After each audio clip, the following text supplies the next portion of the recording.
Mesdames et messieurs, bonjour, voici les titres de votre journal.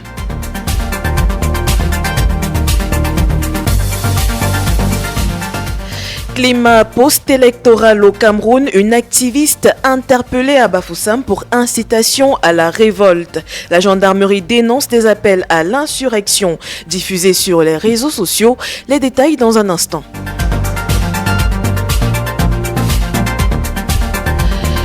La présidentielle de 2025 a révélé une autre bataille, celle de la communication. Face à la machine médiatique étrangère et aux campagnes virales en ligne, la communication nationale a manqué de réflexes. Alors, comment mieux défendre l'image du Cameroun à l'ère de la viralité? C'est notre dossier de ce jour. Mesdames et messieurs, voilà pour le sommaire. Capital FM 102.7.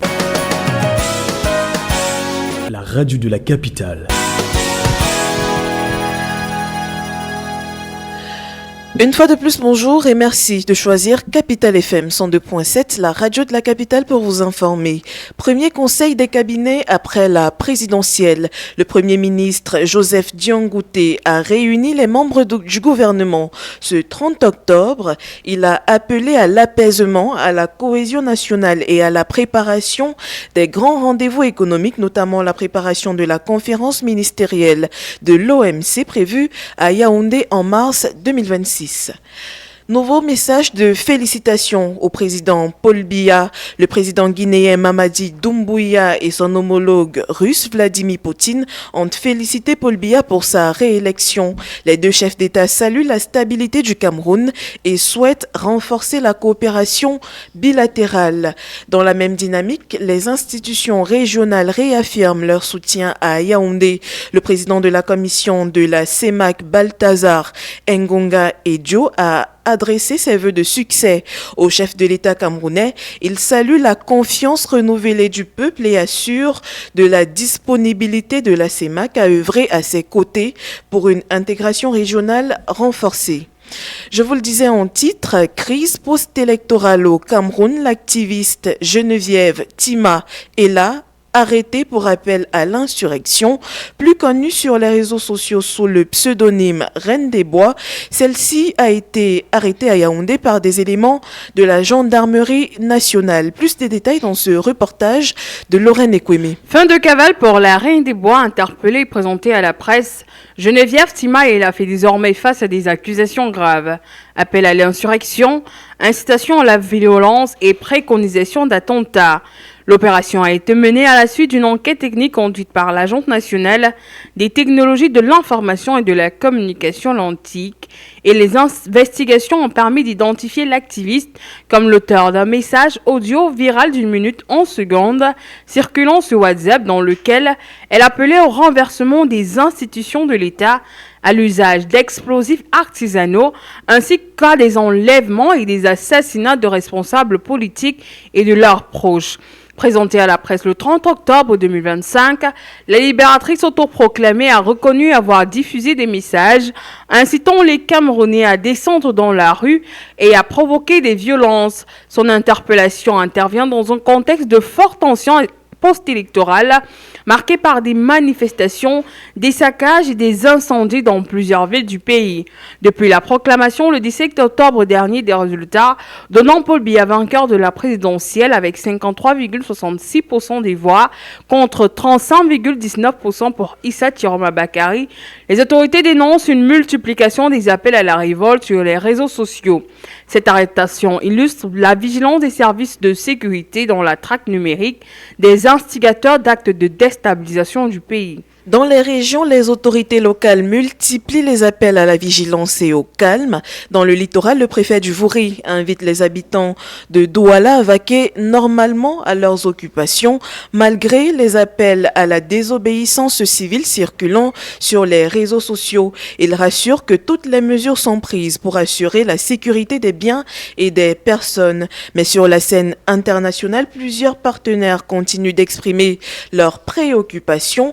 Le haut-commissaire des Nations Unies aux droits de l'homme demande des enquêtes impartiales sur les violences post-électorales. Antonio Gutiérrez encourage un dialogue inclusif et un rejet des discours de haine pour préserver la cohésion nationale. Des appels relayés également par certains acteurs politiques camerounais. Hiram Samuel Iodi dénonce les violences des deux camps et appelle à la responsabilité. Il demande la publication de tous les procès-verbaux du scrutin et la libération des détenus arrêtés arbitrairement. Capital FM 102.7. La radio de la capitale. À 12h passées de 7 minutes, ouvrons notre dossier de la rédaction. Lors de la présidentielle du 12 octobre, les grands médias internationaux ont fortement influencé la perception du scrutin. Face à eux, les médias nationaux, souvent moins organisés et réactifs, ont semblé perdre la bataille du récit. Charles Akoa. À peine les résultats officiels proclamés, donnant Paul Biya vainqueur avec plus de 53% de suffrages, la machine médiatique internationale s'est mise en branle. RFI, France 24, LCI, BBC, autant de plateformes influentes qui, depuis Paris ou Londres, ont façonné la perception du scrutin. Leur angle d'approche, souvent centré sur la contestation, a donné le ton d'une lecture extérieure d'un processus camerounais, une lecture qui a rapidement dominé l'espace numérique et l'opinion publique internationale. Face à cette offensive symbolique, la communication nationale s'est relevée timorée, parfois confuse, incapable de proposer un contre-récit cohérent et audible. Le Conseil national de la communication, par la voix de son président, Joseph Chebonkeng, a d'ailleurs dénoncé un traitement qualifié de partial, déséquilibré et dénué d'enquête approfondie de la part de certaines chaînes étrangères. Le CNC évoque même une atteinte inacceptable à la vie privée des autorités publiques, estimant que ces dérives médiatiques fragilisent les institutions et menacent le climat de paix et de stabilité. Tout en réaffirmant son attachement à la liberté de la presse, les régulateurs rappellent que les journalistes doivent éviter tout reportage partiel et privilégier la rigueur, l'équilibre et la responsabilité, surtout en période électorale. Mais les médias internationaux, eux, s'en défendent. Jouant par nos soins, l'ancien journaliste de RFI, Nicolas Abena, confie que les médias étrangers disposent des votes des Camerounais de l'extérieur pour analyser la situation. De quoi être surpris que ce ne soit pas la ligne éditoriale camerounaise qui prime, mais il est possible d'imposer aux autres notre vision, confie-t-il. Ce constat met donc en lumière un défi majeur. Le Cameroun doit repenser sa diplomatie médiatique, renforcer la crédibilité de ses rédactions et maîtriser sa communication d'influence. Cette présidentielle n'a donc pas seulement été disputée dans les urnes, elle s'est jouée ailleurs, sur les écrans, dans les fils d'actualité, dans le tumulte numérique où un post peut renverser une vérité plus vite qu'un communiqué officiel. Le Cameroun vient de vivre son premier scrutin où le clavier a dominé le micro et où l'algorithme a battu les chaînes dites-vous. Alan Tekam. Avec près de 12,4 millions d'internautes et plus de 100 millions d'utilisateurs actifs sur les réseaux, la bataille s'est déplacée sur TikTok, Facebook et X. Dans ce terrain sans arbitre, les influenceurs ont pris le contrôle du récit.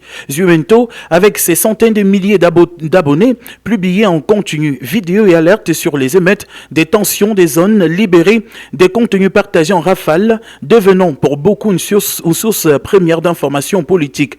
Même dynamique avait la page Tout sur le Congo-Ça du Camer, où des annonces, des journées, villes mortes, rumeurs des victoires ou d'arrestations circulaient, souvent sans vérification préalable, mais suffisamment virales pour façonner des émotions, créer de l'attente ou de la peur. Dans ce climat, Boris Berthold, figure influente du web camerounais, publiait analyse, informations exclusives, résultats présumés, chaque post déclenchant vagues des commentaires, réactions, indignations.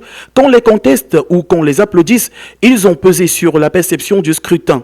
Et puis, un autre phénomène, la ruée des journalistes eux-mêmes sur les réseaux, live après live, analyse instantanée, info du couloir, parfois non recoupée, preuve qu'une partie de la presse a accepté que la bataille médiatique se jouait désormais dans le flux, pas dans les studios. Pendant ce temps, la communication institutionnelle, elle, avance au rythme des communiqués lentes, prudentes, souvent en réaction, rarement en initiative.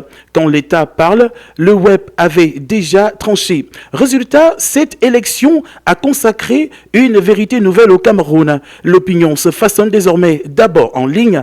Les réseaux ne commentent plus la politique, ils la précèdent, ils influencent, parfois ils la dictent. Silence, lenteur, cacophonie, 3 mots qui résument la communication institutionnelle pendant la présidentielle de 2025 au Cameroun. Alors que la désinformation occupait l'espace, la voix officielle de l'État, elle, est restée en retrait. Dans l'élément qui va suivre, Griffith Ngomongo revient sur l'évaluation du dispositif gouvernemental au cours de l'élection présidentielle du 12 octobre. Au cœur du processus électoral, un constat s'impose. La parole publique s'est faite rare. Le ministre de la Communication, René Emmanuel Sedi, pourtant porte-parole du gouvernement, s'est exprimé à plusieurs reprises, mais souvent après coup. Son appel au calme le 15 octobre, puis sa mise en garde contre les résultats fantaisistes diffusés sur les réseaux sociaux sont arrivés alors que la rumeur et la désinformation battaient déjà leur plein. Dans le même temps, un autre membre du gouvernement a pris la lumière. Paul Atanganji, ministre de l'administration territoriale. C'est lui qui a multiplié les conférences avec les gouverneurs, les mises en garde et les déclarations sur le maintien de l'ordre pendant la période électorale. Une prééminence étonnante quand on sait que la communication gouvernementale relève normalement du ministère de la Communication. Résultat, un brouillage de rôle et une absence de stratégie claire. L'État a paru courir derrière les narratifs plutôt que de les anticiper. Les causes de cette panne sont multiples. D'abord, une communication souvent administrative, calibrée pour apaiser plutôt que pour informer. Enfin, une cacophonie interne, trop d'acteurs, pas assez de coordination et au final, un message brouillé. Cette défaillance n'est pas sans conséquence.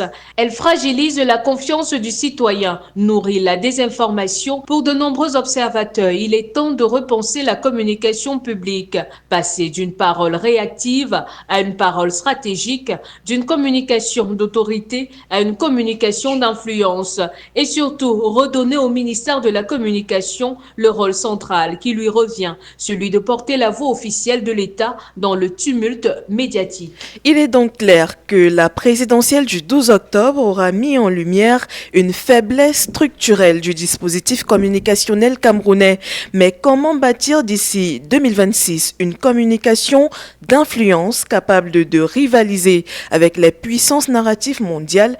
Élément de réponse avec Adrienne Dikwe-Sayakan. La présidentielle du 12 octobre dernier a mis en lumière une grande faiblesse. La communication nationale n'a pas su faire face à la puissance des réseaux sociaux et aux médias étrangers.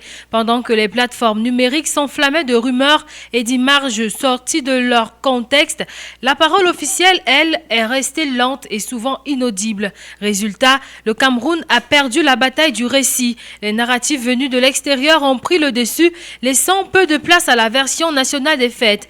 Pour de nombreux observateurs, cette situation révèle l'urgence de repenser la diplomatie médiatique du pays. La première urgence est de créer une cellule nationale de veille stratégique capable d'analyser en temps réel les tendances sur les réseaux sociaux, d'identifier les campagnes d'influence étrangères et d'y répondre avec rapidité et crédibilité. Deuxième piste, accélérer la transformation digitale des médias nationaux.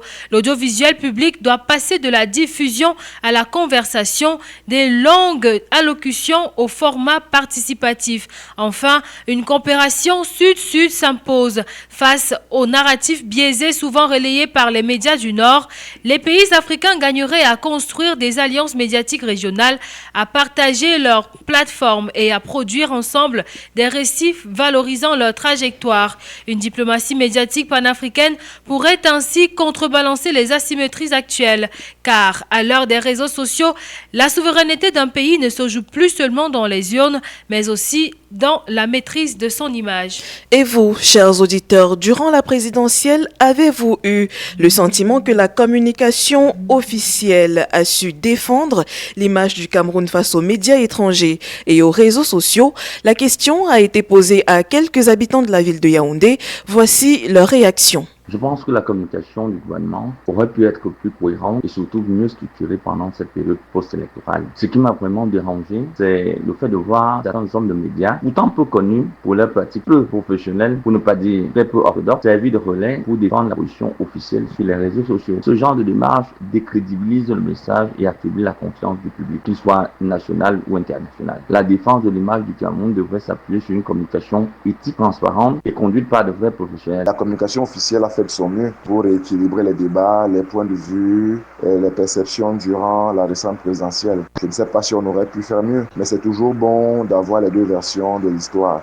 La communication officielle donc a dû mettre à contribution les journalistes influenceurs, ventiler sa part de fake news, juste pour tenir la cadence. À la guerre comme à la guerre, pourrait-on dire. Manifestement, cela a marché. J'ai le sentiment que les institutions étatiques ont toujours assez communiqué là où il fallait et chaque fois qu'il fallait. L'on peut parfois trouver à redire sur certaines manières inélégantes ou brutes, il faut pouvoir le dire, de s'adresser aux acteurs du processus électoral, notamment par une certaine autorité, même si ce discours semble plus civilisé désormais. C'est plutôt la masse de par sa réaction sourde, désinvolte ou laxiste qui donne malheureusement l'impression aujourd'hui d'avoir toujours été absente dans ces échanges ou dans ces jeux émetteurs-récepteurs et rétroaction ou effet.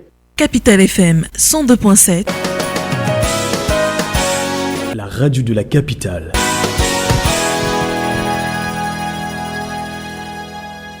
Bienvenue, si vous nous rejoignez à l'instant, vous écoutez Capital Info Midi sur Capital FM 102.7, la radio de la capitale.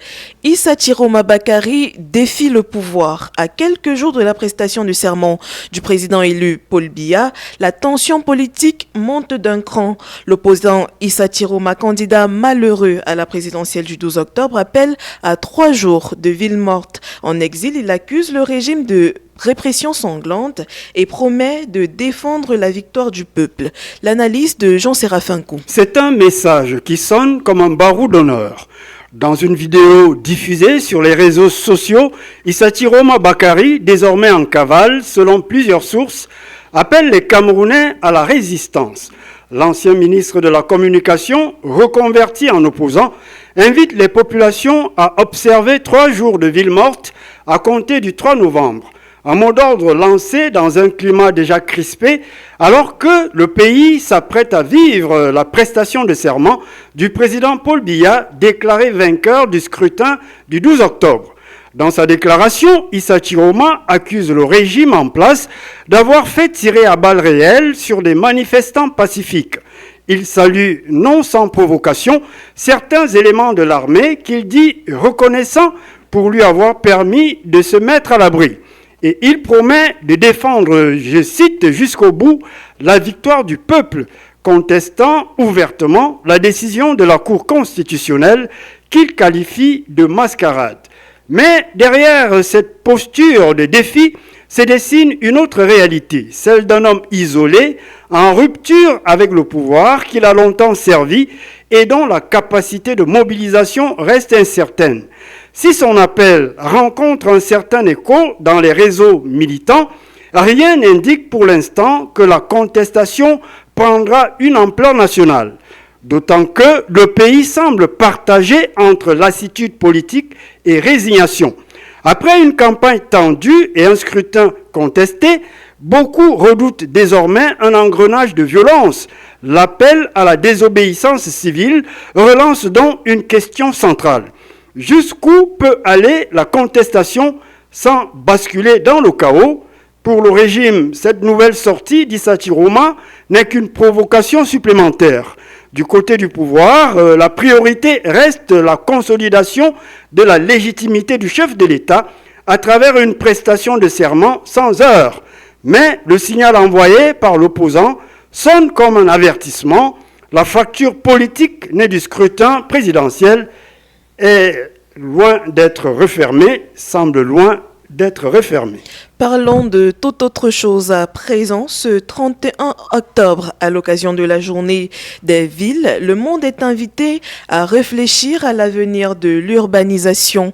Au Cameroun, où plus de la moitié de la population vit en milieu urbain, nos villes respectent-elles les standards internationaux pour des villes durables? Le constat est mitigé, dites-vous, Griffith Ngomongo. Selon ONU Habitat et l'objectif de développement durable ODD 11, une ville de qualité doit offrir un logement sûr et abordable, un accès aux services de base comme l'eau, l'électricité et l'assainissement, des transports publics efficaces, une gestion environnementale responsable et des espaces verts. Au Cameroun, l'urbanisation est rapide. Le taux d'urbanisation est passé de 48% en 2005 à environ 55% aujourd'hui et devrait dépasser 60% d'ici 2035. Les villes de Yaoundé et Douala concentrent près de 44% de la population urbaine. Mais cette croissance s'accompagne de défis majeurs. Plus de 90% des constructions urbaines sont auto-construites et la gouvernance locale souffre d'un manque de coordination et de planification. À Yaoundé, 86% des ménages ont accès à l'eau potable, mais le service reste irrégulier. Les embouteillages et le recours massif aux mototaxis compliquent la mobilité et affectent la qualité de vie. À Douala, la densité atteint 2000 habitants par kilomètre carré et près de 40% de la surface urbanisée se situe dans des quartiers informels. Inondations, pollution industrielle et encombrement des axes routiers illustrent les difficultés. La collecte et le traitement des déchets restent également insuffisants. Les villes moyennes comme Bafoussam, Bamenda ou Maroua font face aux mêmes contraintes, aggravées par un manque de moyens et une planification limitée. Malgré cela, des initiatives existent. Des programmes Villes plus sûres sont menés par ONU Habitat à Ebolova ou Bafoussam et le Cameroun élabore une politique urbaine nationale pour renforcer la planification. Des appuis techniques internationaux interviennent également dans la mobilité, l'aménagement et la gestion des déchets. Pour se rapprocher des standards internationaux, il faudra renforcer la planification urbaine, développer les capacités des municipalités, favoriser la participation citoyenne et investir dans des transports collectifs modernes et des infrastructures résilientes.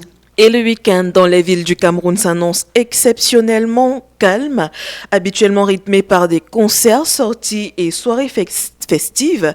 À Yaoundé, Bafoussam ou Douala, beaucoup de citoyens préfèrent rester chez eux, tandis que les espaces de divertissement fonctionnent au ralenti dans l'attente d'un retour à la normale. Le reportage d'Alan Tekam. Ce week-end au Cameroun ne ressemble pas aux autres. Habituellement, il serait question de concerts, d'apéros urbains, de sorties cinéma, d'événements culturels et des escapades. Mais dans la tension post-électorale, le pays marque une pause prudente, presque méditative. Dans les villes, la même musique. La priorité, c'est la sécurité et l'observation. À Yaoundé, quartier Mendon, Arnaud, père de famille, confie qu'il restera à la maison. Bon, ce week-end déjà, je veux rester au calme avec ma femme parce que déjà, vu les tensions, c'est vrai qu'à Yaoundé c'est calme, mais il y a les cœurs qui bougent, les cœurs sont chauds. Je veux rester tout tranquille et vu aussi qu'il y a le gouverneur du centre qui estimait lors de truc après 23 heures, on doit rester dehors. Donc j'imagine qu'après ça sera après que la situation soit calme. Il n'est pas seul. Dans plusieurs quartiers de la capitale, les rues s'annoncent plus silencieuses qu'à l'accoutumée. À Bafoussam, même climat. Wilfried, professeur, décrit une ville en veille. Déjà pour ce week-end, je compte rien faire. Je n'ai rien fait en semaine. Depuis lundi, je n'ai pas la possibilité d'aller au travail. Mardi, mercredi, on s'est dit ça devait aller mieux jeudi. Mais rien. Vendredi, on a encore des villes mortes. Donc déjà pour ce week-end, je ne compte rien faire. Rester à la maison. Si la situation se calme jusqu'à la circulation passe, je peux un peu sortir pour regarder le dehors parce que je suis fatigué. Entre prudence et résilience, l'Ouest observe, scrute l'actualité, retient son souffle. Direction Douala, dont la capitale économique pourtant réputée festive, Steve a déjà verrouillé son programme, version confinement volontaire. Non, moi, rien à faire, à part rester chez moi. En sortant là, on tige mes pieds qui partent. Et pas de pas. Ça va craquer à la maison. Bar, lunch, beach club, cabaret, cinéma, beaucoup ont réduit le ton. L'ambiance est plus feutrée, presque domestique. Le Cameroun vit un moment particulier. Pas de grandes scènes, pas de spectacles, pas de foule. Et dans ce week-end, la culture se vit à la maison. Entre films, en streaming, musique douce, débats familiaux et appel aux proches pour prendre des nouvelles.